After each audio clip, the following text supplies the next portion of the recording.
नमस्कार जी सभी किसान भाइयों को। मैं डॉक्टर संजीत कुमार, वरिष्ठ वैज्ञानिक एवं अध्यक्ष कृषि विज्ञान केंद्र वाराणसी, जो आचार्य नरेंद्र देव कृषि एवं प्रौद्योगिक विश्वविद्यालय कुमारगंज अयोध्या के दिशा निर्देशन में कार्य कर रहा है, अपनी तरफ से तथा अपने विश्वविद्यालय की तरफ से, प्रसार निदेशालय की तरफ से सभी को नमस्कार प्रणाम करता हूं और सभी का हार्दिक स्वागत एवं अभिनंदन करता हूं। साथियों, आप देख रहे हैं कि दिन प्रतिदिन खाद्यान्न मांग बढ़ती जा रही है और जो हमारी जोतें हैं वो घटती जा रही हैं और जमीन पर दिन प्रतिदिन भार बढ़ता जा रहा है फसलों के उत्पादन का। तो इसी संदर्भ में आज हम बात करते हैं कि एकीकृत पोषक तत्व प्रबंधन द्वारा भूमि की उर्वरता एवं उत्पादकता कैसे बढ़ाएं, कैसे हम संतुलित रूप में पोषक तत्वों की पूर्ति जमीन में करें, जिससे भूमि की उत्पादकता तथा उर्वरता बरकरार रहे। साथियों, देश में हरित क्रांति के बाद अंधाधुंध रूप से कृषि रसायनों का इस्तेमाल किया गया, जिसके चलते जमीन की जो है उत्पादकता भी प्रभावित हुई तथा उसकी उर्वरता भी प्रभावित हुई, जिसका कारण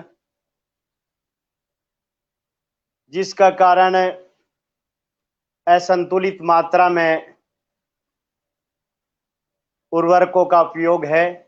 सूर्य रघुवंशी सिंह राजा जी प्रोग्राम में जुड़ गए हैं। मैं अपनी तरफ से तथा NDUAT मस्ती की तरफ से जो भी साथी जुड़ रहे हैं सभी का हार्दिक स्वागत और अभिनंदन करता हूं।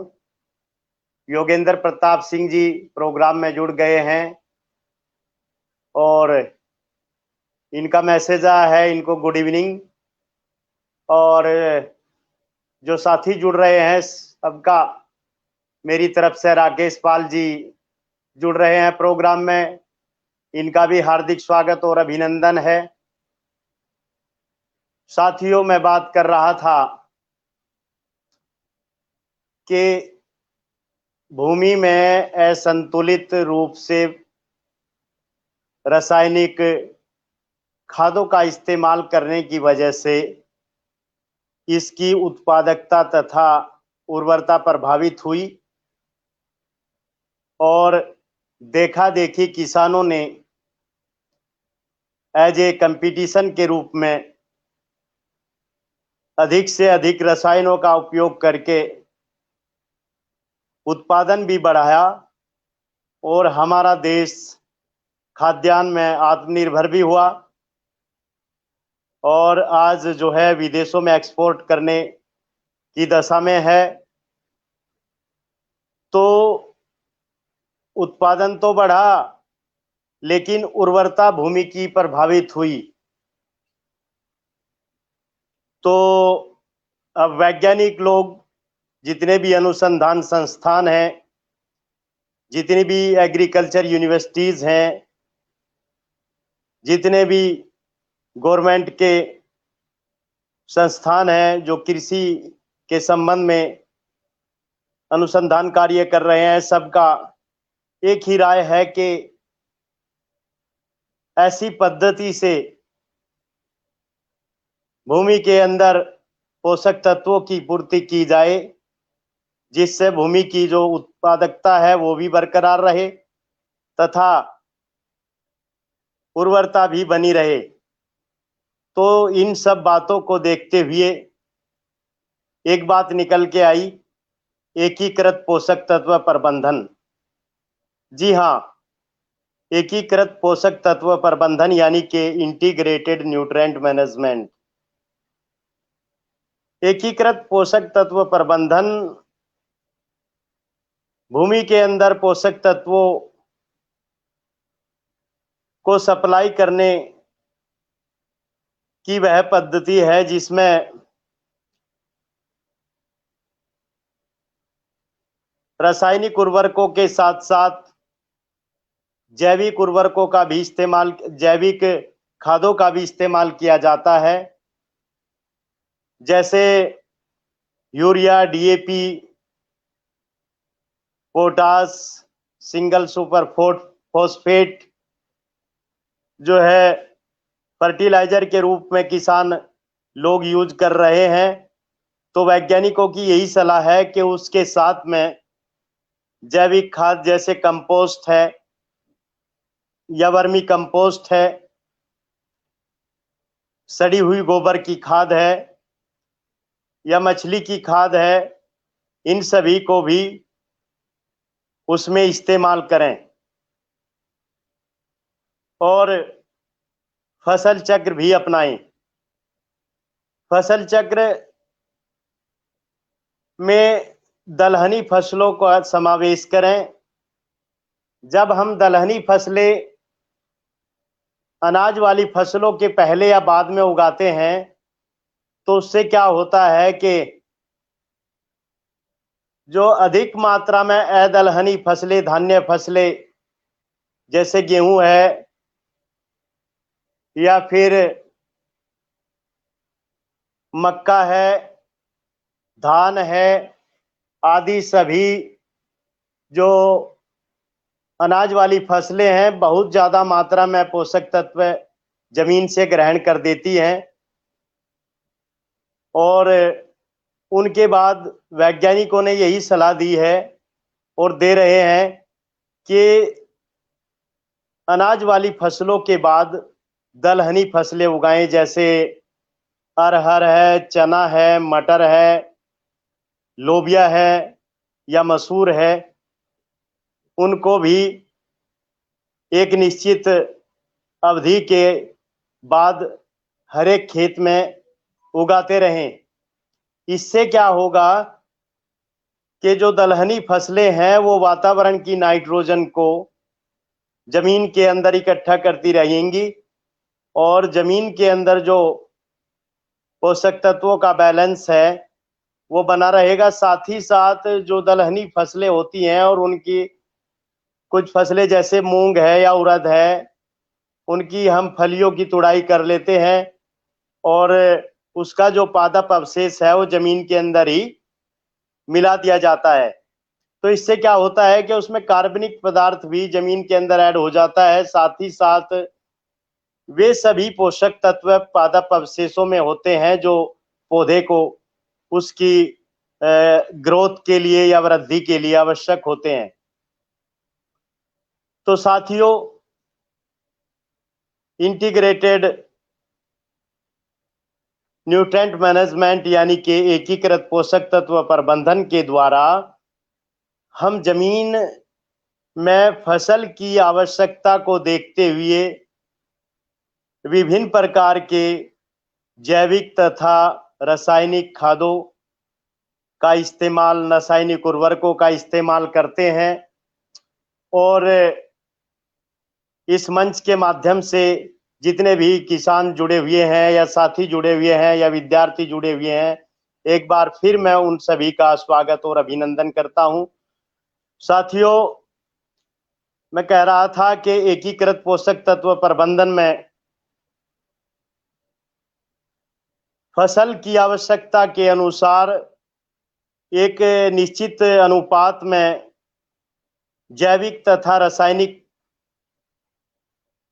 जो सोर्स हैं हमारे पोषक तत्व के, उनका इस्तेमाल करते हैं। अगर हम बात करें धान की फसल की, तो धान की फसल की जो रोपाई है सामान्य रूप से जुलाई के फर्स्ट वीक में की जाती है। कहीं कहीं पर अगेती जो रोपाई है वो जून के लास्ट वीक में भी किसान लोग करते हैं, जून के आखिरी सप्ताह में या जुलाई के प्रथम सप्ताह में धान की रोपाई करते हैं या सीधी बुआई करते हैं। तो धान की फसल में कैसे पोषक तत्व प्रबंधन करें, इसके लिए मैं कहना चाहूंगा कि जब हम किसी भी रबी फसल की कटाई करते हैं, जैसे गेहूं है या फिर सरसों है या जौ है आदि फसलों की कटाई के बाद किसान भाइयों को चाहिए कि वहां पर ढैंचे की बुआई कर दें। और ढैंचा बोने से जो है जमीन की उर्वरता में सुधार होता है। ढैंचे की बुआई करने के लिए लगभग 40 किलोग्राम बीज ढैंचे का प्रति हेक्टर की दर से फसल कटाई के तुरंत बाद यानी कि मई के फर्स्ट वीक तक जो है फसलें कट जाती हैं या अप्रैल के लास्ट वीक तक, तो उस समय तत्काल वो खेत को खाली न छोड़ें। जहां पर सिंचाई के पर्याप्त साधन है और जमीन लोलैंड है, वहां पर ढैंचे की बुआई कर देना चाहिए। और ये फसल हमारी ढैंचे की जो है लगभग 40 दिन में पलटने के लिए तैयार हो जाती है। और इसके जड़ों में राइजोबियम नाम का जो बैक्टीरिया ग्रंथियां बनाता है, वो ढैंचे की फसल में लगभग 70 से 80 किलोग्राम नाइट्रोजन प्रति हेक्टर वातावरण से ऐड कर दी जाती है। तो जैसे ही हमारी फसल जो लगभग 40 या 45 दिन की होती है, तो उस दौरान हैरो चलाकर उसको खेत में पलटाई कर दें। उसके बाद उसमें पानी तत्काल भर दें और पानी भर के छोड़ दें। तो लगभग 8 से 10 दिन बाद वो फिर उसमें गल जाता है, सड़ जाता है और रोपाई योग्य हो जाता है। तो उसके बाद उसमें धान की जो है रोपाई कर दें। और धान की सामान्य बात करें तो जब हम धान की खेती करने जा रहे हैं, तो उसमें या किसी भी फसल की खेती करने जा रहे हैं, तो किसान भाइयों को चाहिए कि बुआई के लगभग 1 महीना पहले ही वहां से सैंपल ले लें, जमीन का नमूना ले लें और अलग अलग स्थानों से नमूना लें।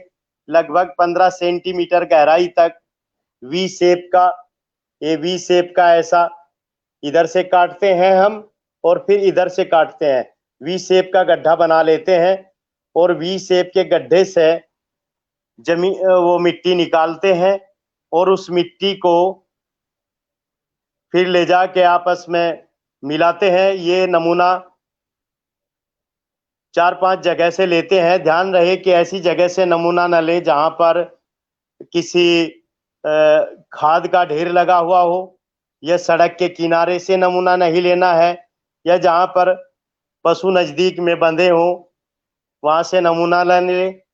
तो नमूना खेत की लगभग जो सड़क है उससे, सड़क से लगभग 2-3 मीटर छोड़ के दूर से नमूना लें और अलग अलग स्थान से 4-5 नमूने ले लें।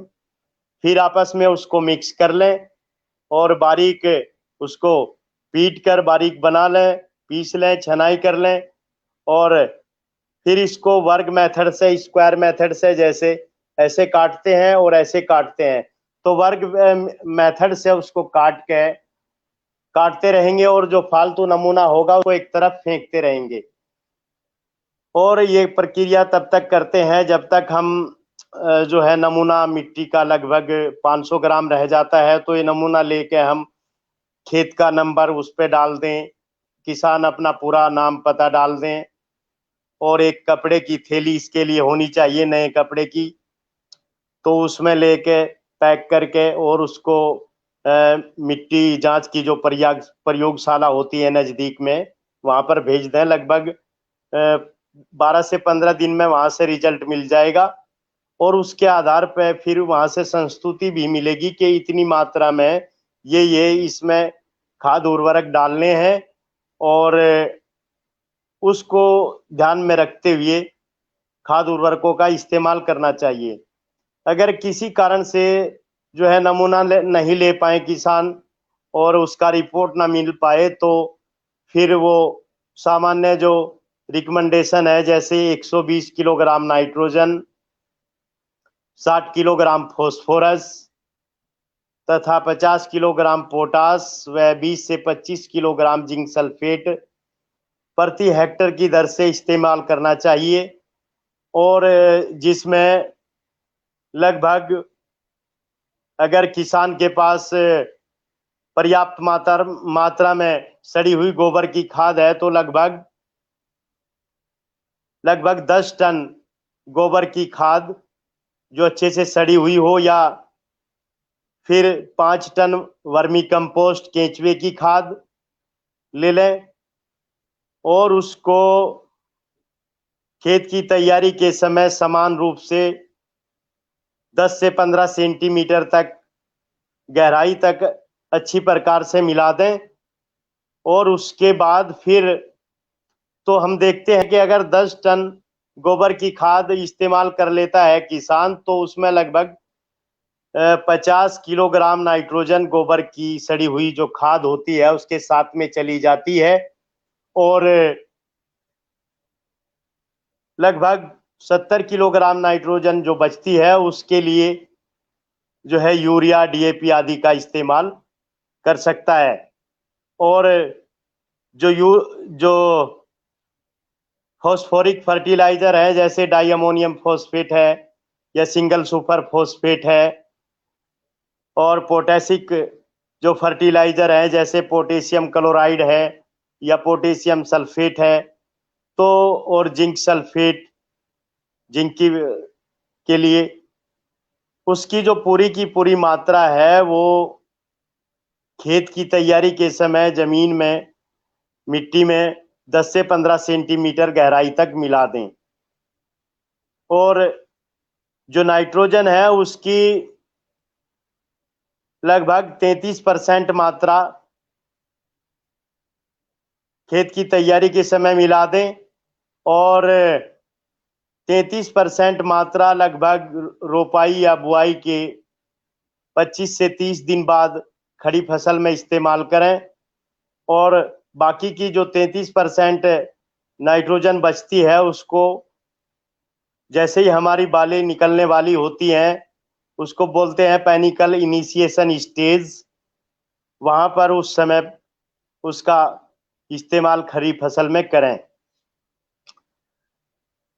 अगर किसान लोग रेनफेड एग्रीकल्चर कर रहे हैं, तो वहां पर या सूखे में खेती कर रहे हैं, या खेती वर्षा के ऊपर निर्भर है, सिंचाई का कोई साधन नहीं है, तो वहां पर सीधे सीधे जो नाइट्रोजन है उसकी मात्रा भी लगभग 80 किलोग्राम प्रति हेक्टर करना चाहिए।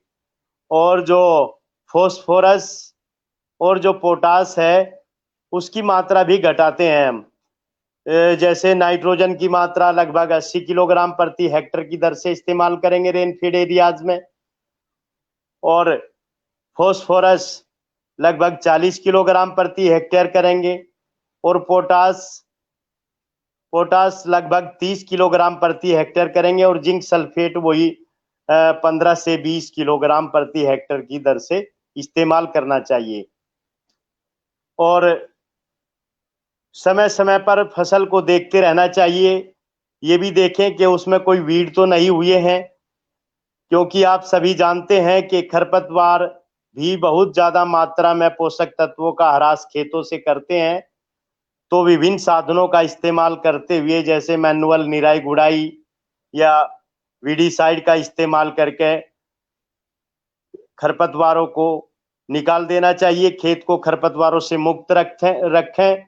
इससे जो है जमीन की जो उत्पादकता वो भी बढ़ती है, और जो पोषक तत्व जो खरपतवारों के द्वारा ह्रास होता है जिन पोषक तत्वों का, उनको हम बचा सकते हैं। तो समय समय पर खरपतवारों का भी नियंत्रण करना चाहिए, चाहे फसल कोई सी ही हो, कोई भी फसल हो। तो साथियों, मैं बात कर रहा था इंटीग्रेटेड प्लांट न्यूट्रेंट मैनेजमेंट की, IPM, integrated plant nutrient management, INM sorry, integrated plant nutrient management, यानी कि एकीकृत पोषक तत्व प्रबंधन। तो एकीकृत पोषक तत्व प्रबंधन में ये भी देखना पड़ता है कि अगर किसी समय पर अचानक हम देखते हैं कि पोषक तत्वों की कमी जमीन के अंदर देखी जा रही है या प्लांट्स उसके लक्षण शो कर रहे हैं, तो उस समय भी उर्वरकों का इस्तेमाल कर सकते हैं। जैसे सोलूबल फर्टिलाइजर आ रहे हैं कई कंपनियों के, उसको आप 2% सोल्यूशन बनाकर, जैसे इफ्को का NPK का सोलूबल फर्टिलाइजर आ रहा है, तो उसका 2% घोल बनाएंगे, यानी कि 2 किलोग्राम NPK का जो सोलूबल फर्टिलाइजर है 12-32-16 का है, वो भी उसको हम 2 किलोग्राम को 100 लीटर पानी में मिला देंगे और उसको समान रूप से स्प्रे करेंगे फसल के ऊपर। जैसे शाम के समय, और शाम के समय स्प्रे करना चाहिए जब भी हम किसी भी पोषक तत्व का फोलियर स्प्रे कर रहे होते हैं।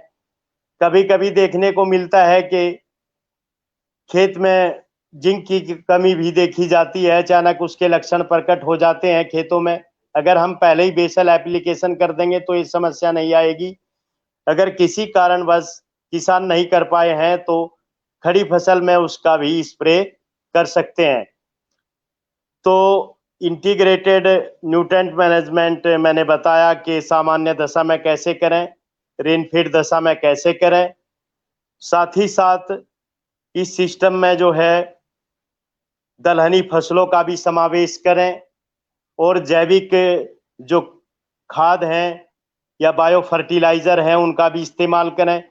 बायो फर्टिलाइजर की जब हम बात करते हैं तो ये 2 तरह के बायो फर्टिलाइजर बाजार में उपलब्ध हैं। एक तो वो बायो फर्टिलाइजर है जो दलहनी फसलों के लिए इस्तेमाल किए जाते हैं, जैसे राइजोबियम कल्चर की विभिन्न प्रजाति हैं और राइजोबियम कल्चर की विभिन्न प्रजाति मिलती है। जैसे अलग अलग फसलों के लिए अलग अलग प्रजातियां उसकी उपलब्ध हैं। तो किसान भाई ध्यान रखें, वहां पर उसका जो पैकेट होता है उस पे पढ़ लें कि जो ये राइजोबियम कल्चर का पैकेट है ये कौन सी फसल के लिए है। उसमें कई प्रकार के जो उसकी प्रजाति है, जैसे राइजोबियम ट्राइफोली है, बरसीम में इस्तेमाल करते हैं, और राइजोबियम लेग्यूमिनेसेरम ये अरहर में इस्तेमाल करते हैं, मटर में इस्तेमाल करते हैं। दूसरा राइजोबियम जैपोनिकम होता है एक, इसको हम सोयाबीन में इस्तेमाल करते हैं। तो अलग अलग जो फसलें हैं उनके हिसाब से राइजोबियम का पैकेट लें और उसका इस्तेमाल आप करें तो निश्चित रूप से लाभ होगा। और जब हम राइजोबियम कल्चर से बीज उपचार करने जा रहे हैं तो FIR जो प्रिंसिपल होता है उसका ध्यान में रखना चाहिए। FIR मैंने फंजीसाइड। सबसे पहले अगर हम किसी भी फसल के बीज का ट्रीटमेंट कर रहे हैं तो उस समय सबसे पहले फंजीसाइड से उपचारित करेंगे, उसके बाद इंसेक्टिसाइड से इस्तेमाल करेंगे और उसके बाद राइजोबियम कल्चर से उपचारित करेंगे। अगर तीनों हम उपचार कर रहे हों तो सबसे लास्ट में जो है राइजोबियम कल्चर से उपचारित करते हैं। जब हम राइजोबियम कल्चर से किसी फसल के बीज को उपचारित करते हैं तो लगभग 250 ग्राम का एक पैकेट आता है, वो 10 किलोग्राम बीज जो होता है दलहनी फसल का उसके लिए पर्याप्त होता है और उससे हम उपचार करते हैं। और राइजोबियम कल्चर का उपचार करने के लिए एक सामान्य विधि है जिसको किसान लोग अपनाते भी हैं, और मैं याद दिला देता हूं कि लगभग 500 मिलीलीटर पानी ले लें, साधारण जल, और उसमें आधा किलोग्राम गुड़ ले लें और उसको पका लें। जैसे उसका बन जाएगा, एक स्टिकर के रूप में वो इस्तेमाल किया जाता है, स्टिकर बन जाता है वो। और उसको फिर अच्छे से ठंडा कर लें, खूब ठंडा कर लें। उसमें हाथ लगा के देखें डुबो के कि थोड़ा गर्म तो नहीं महसूस हो रहा है। क्योंकि अगर गरम घोल में हम गरम स्टिकर में जब राइजोबियम कल्चर जो होता है उसको डाल देते हैं तो इससे जो है राइजोबियम कल्चर के अंदर जो बैक्टीरिया होता है वो मर जाता है। तो किसान भाइयों को ध्यान रखना चाहिए कि जो घोल बना रहे हैं गुड़ और पानी का, वो ठीक प्रकार से अच्छे से ठंडा हो जाए। और उसमें फिर 250 ग्राम का एक पैकेट मिला दें और उसको किसी पॉलीथीन शीट पे बीज को फैला दें 10 किलोग्राम छायादार स्थान पर। और फिर वो पेस्ट धीरे धीरे हाथों से उसमें छिटक कर मिला दें अच्छे से। उसके बाद उसको फैला दें और ठंडे में ही छाया में उसको फैला दें और फिर उसकी बुआई कर दें जब थोड़ा सा सूख जाए, जिससे कि बुआई आसानी से हो सके। तो इस प्रकार से किसान भाई जो अपनी दलहनी फसल की बुआई मान लीजिए करते हैं जब, और बीज उपचार करते हैं, तो उसका उपचार करना चाहिए राइजोबियम कल्चर से। दूसरी मैं बात करता हूं कि दलहनी फसलें जैसे धान है या गन्ना है, तो उनके जो बीज हैं उसमें कैसे उपचार करें और कैसे कौन सा उसमें जो है बायो फर्टिलाइजर इस्तेमाल करें। कुछ जागरूक किसान हैं वैसे जानते हैं। और मैं जितने भी लाइव प्रोग्राम को देख रहे हैं, मैं आप सभी का एक बार फिर हार्दिक स्वागत और अभिनंदन करता हूं। तो दलहनी फसलें जो होती हैं जैसे गेहूं है या फिर धान है या मक्का है, उनके बीज के लिए जो है एजोटोबैक्टर का इस्तेमाल किया जाता है। और एजोटोबैक्टर का इस्तेमाल आप सीधे जमीन के अंदर भी कर सकते हैं, सोयल एप्लीकेशन जिसको कहते हैं, भूमि में प्रयोग। उसके लिए 5-6 किलोग्राम एजोटोबैक्टर खेत की तैयारी के समय लगभग 10 से 15 सेंटीमीटर गहराई तक उसको किसी रेत वगैरह में मिलाकर, जैसे 5-6 किलो होगा तो उसको ब्रॉडकास्ट करने में आसानी होगी, तो रेत में मिला लें और मिला के उसको समान रूप से पूरे खेत में छिटक कर मिट्टी में मिला दें अच्छे से। तो इससे क्या होगा, जब हम फसल की बुआई करेंगे तो उसकी प्रक्रिया शुरू हो जाएगी और नाइट्रोजन का वो भी वातावरण की जो नाइट्रोजन है उसका स्थिरीकरण करेगा। ऐसे ही जब हम गन्ने की बात करते हैं तो गन्ने के लिए एसिटोबैक्टर नाम का एक बायो फर्टिलाइजर है, उसका इस्तेमाल गन्ने की फसल में किया जाता है। उसके लिए भी लगभग वही 6 से 7 किलोग्राम प्रति हेक्टर के हिसाब से इस्तेमाल सोयल एप्लीकेशन में किसान भाई कर सकते हैं। तो ये मैंने बात बताई बायो फर्टिलाइजर की। इसके अलावा विभिन्न जैविक खाद हैं, जैसे वर्मी कंपोस्ट है। वर्मी कंपोस्ट का भी इस्तेमाल किसान लोग कर सकते हैं। और जिन किसानों के पास पशुपालन हो रहा है वो गोबर को उसको वर्मी कंपोस्ट बनाने में इस्तेमाल करें। और फसल के जो भी अवशेष हैं जैसे सब्जियों की पत्ती है या खरपतवार हैं जिन पे बीज ना लगे हुए हों, उनको फिर वो वर्मी कंपोस्ट सामान्य दशा में छायादार स्थान पे बनाएं, पॉलीथीन शीट फैलाकर भी, या जो रेडीमेड वर्मी कंपोस्ट बैग आ रहे हैं उनका भी इस्तेमाल किया जा सकता है, या पक्का फिर सीमेंटेड भी बनाया जा सकता है। सरकार के द्वारा भी कुछ इसके ऊपर अनुदान दिया जाता है समय समय पर, और उसका भी लाभ उठा सकते हैं। और किसान लोग वर्मी कंपोस्ट इकाई स्थापित करके उसमें वर्मी कंपोस्ट बनाएं और उसका इस्तेमाल समय समय पर जो है अपने खेतों में करें। तो मैं शॉर्ट में मैं बताता हूं कि कैसे वर्मी कंपोस्ट ये बनाएं। जो हमारा वर्मी कंपोस्ट का यूनिट होता है वो छायादार स्थान पे बनाएं। अगर वहां पर पेड़ नहीं है तो ऊपर जो प्लास्टिक की सीट होती है उसकी सहायता से उसका छप्पर नुमा बना दें। या गांव में जहां पर सीट उपलब्ध नहीं है या आर्थिक स्थिति थोड़ा कमजोर है तो वो लोग छप्पर भी उसके ऊपर डाल सकते हैं। बराबर में बांस के डंडे खड़े करके और ऊपर से छप्पर डाल दे, छाया वहां पर बना दें और वहां पर वर्मी कंपोस्ट यूनिट आप स्थापित करें।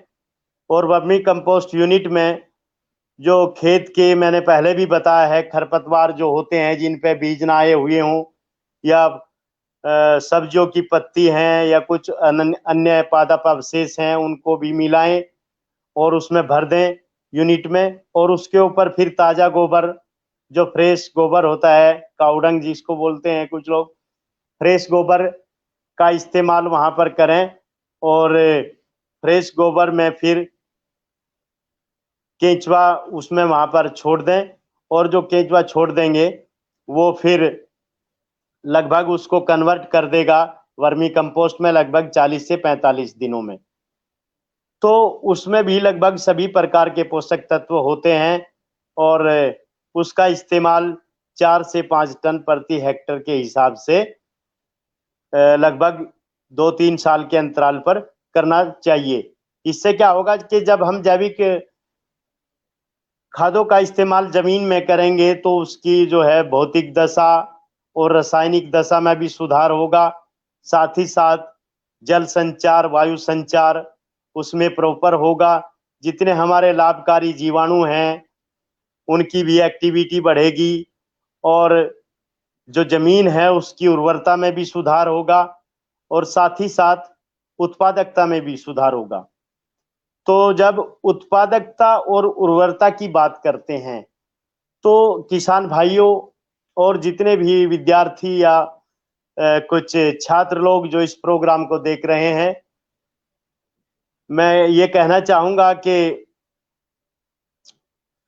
जब हम इसमें इंटीग्रेटेड न्यूट्रिएंट मैनेजमेंट में जैसे हम उत्पादकता और उर्वरता की बात करते हैं तो इंग्लिश में जैसे बोलते हैं a fertile soil, a productive soil always fertile, a productive soil always fertile but a fertile soil is not always productive. यानी कि जो उत्पादक भूमि होती है वो हमेशा उर्वर होती है।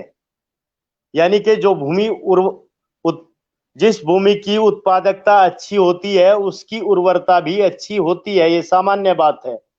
लेकिन सभी उर्वर जो जमीन है वो हमेशा उत्पादक नहीं हो सकती क्योंकि उत्पादकता, भूमि की उत्पादकता विभिन्न कारकों पर निर्भर होती है। विभिन्न कारक जैसे बीज का इस्तेमाल, अगर किसान लोग किसी अच्छी प्रजाति का इस्तेमाल नहीं कर रहे हैं खेती के दौरान और स्वस्थ बीज का इस्तेमाल नहीं कर रहे हैं खेती के दौरान तो उससे जो पौधा होगा वो स्वस्थ नहीं होगा और उस स्वस्थ जब पौधा कमजोर होगा तो उसकी उत्पादकता भी कम होगी। तो मैं यही कहना चाहूंगा कि इसमें किसान भाई जब न्यूट्रिएंट मैनेजमेंट की बात करते हैं तो अन्य सहायक जो प्रैक्टिसेस हैं जैसे उन्नतशील बीज का इस्तेमाल करेंगे, साथ ही साथ समय पे फसल की बुआई करेंगे और जमीन के अंदर जब भी हम उर्वरकों का इस्तेमाल कर रहे होते हैं उस समय उचित नमी का स्तर बनाए रखेंगे और वातावरण की जो गतिविधियां हैं जैसे रेनफॉल हो रहा है या होने वाला है ये सब बातें भी देख के हम उर्वरकों का इस्तेमाल करते हैं। इससे क्या होगा कि जब हम उचित समय पर उर्वरकों का इस्तेमाल करेंगे, उचित मात्रा में हम उर्वरकों का इस्तेमाल करेंगे, हम उन्नतशील प्रजातियों का इस्तेमाल करेंगे और जमीन में जो जितनी नमी की आवश्यकता है पौधे को उतनी मात्रा में वहां सिंचाई का इस्तेमाल करेंगे तो निश्चित रूप से जितने भी पोषक तत्व जमीन के अंदर उपलब्ध होंगे उनका अधिकतम उपयोग पौधे करेंगे।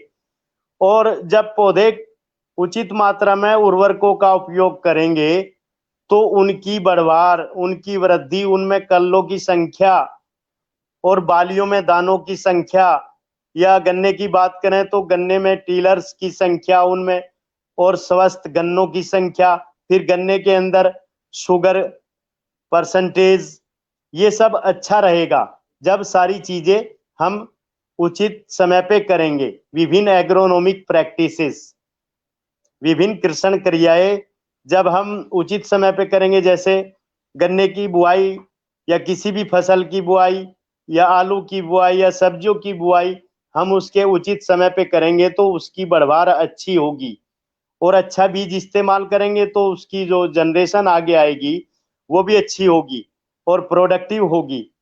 तो निश्चित रूप से एकीकृत पोषक तत्व प्रबंधन करके हम जमीन की जो है उत्पादकता को बढ़ा सकते हैं, साथ ही साथ जमीन के स्वास्थ्य को भी बनाए रख सकते हैं और उसकी उर्वरता को भी बढ़ा सकते हैं। तो मैं किसान भाइयों से पुनः यही अपील करना चाहूंगा कि जो पोषक तत्व प्रबंधन जब हम करते हैं तो उसमें देखा देखी न करें। जैसे एक किसान ने एक बैग यूज किया है तो मैं 2 बैग इस्तेमाल करूंगा, ये बात न देखें। मिट्टी की जांच भी कराएं, उसका जो पोषक तत्वों का स्तर है, उसके अंदर जो फर्टिलिटी का स्टेटस है वो भी देख लें। और साथ ही साथ जो फसलें हैं उनको फसल चक्र में उगाएं। जैसे पहले भी बताया है कि दलहनी फसलों के बाद दलहनी फसलें उगाएं। इससे जो है वातावरण से भी नाइट्रोजन कुछ जमीन के अंदर ऐड होगी और कम मात्रा में हमें रासायनिक फर्टिलाइजर इस्तेमाल करने होंगे। साथ ही साथ इसमें समय समय पर जो जैविक खाद हैं या देसी खाद जिनको पहले बोलते थे, देसी खाद हैं या कार्बनिक खाद हैं, जैसे गोबर की खाद है या हरी खाद है या वर्मी कंपोस्ट है, ये भी, या मछली की खाद है, ये भी समय समय पर अल्टरनेट सिस्टम में हर एक खेत में इस्तेमाल करने चाहिए। तो इससे क्या होगा कि पोषक तत्वों का बैलेंस जमीन के अंदर बना रहेगा और जो हमारी फसलें हम वहां पर उगा रहे हैं, किसी भी प्रकार की फसल है, उसकी जो है बढ़वार भी अच्छी होगी, उसकी लागत जो है उगाने में कम होगी और किसान की आय बढ़ेगी। तो मुझे आशा है और विश्वास भी है कि आज का जो प्रोग्राम है ये एनडीयूएटी मस्ती के द्वारा जो किसानों के बीच में लाइव किया गया है, ये निश्चित रूप से किसानों के लिए लाभकारी होगा, साथ ही साथ विद्यार्थियों के भी लिए लाभकारी होगा। और इन्हीं शब्दों के साथ मैं डॉक्टर संजीत कुमार, वरिष्ठ वैज्ञानिक एवं अध्यक्ष कृषि विज्ञान केंद्र वाराणसी, जो आचार्य नरेंद्र देव कृषि एवं प्रौद्योगिक विश्वविद्यालय कुमारगंज अयोध्या के दिशा निर्देशन में, माननीय निदेशक प्रसार के दिशा निर्देशन में, माननीय कुलपति महोदय जी के दिशा निर्देशन में कार्य कर रहा है। निश्चित रूप से ये किसानों के लिए लाभकारी होगा और जो किसान हमसे सीधा बात कर, हमारा नंबर भी नोट कर सकते हैं और आपको कोशिश, जो भी खेती बाड़ी की भी वहां पर सहयोग हम रूप से आपकी मदद जो वो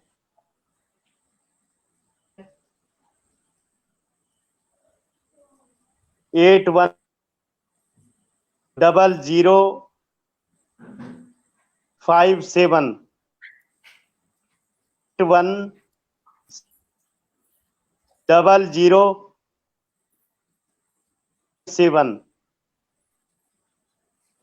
817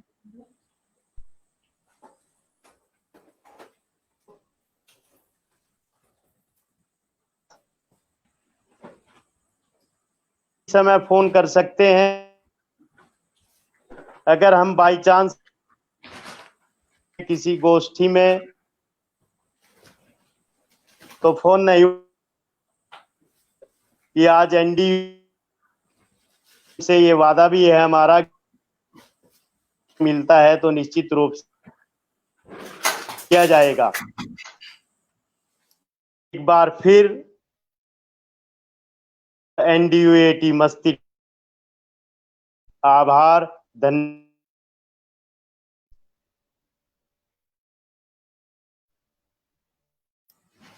बहुत बहुत धन्यवाद सर आपका समय देने के लिए। सर आपका बहुत बहुत धन्यवाद। जी धन्यवाद।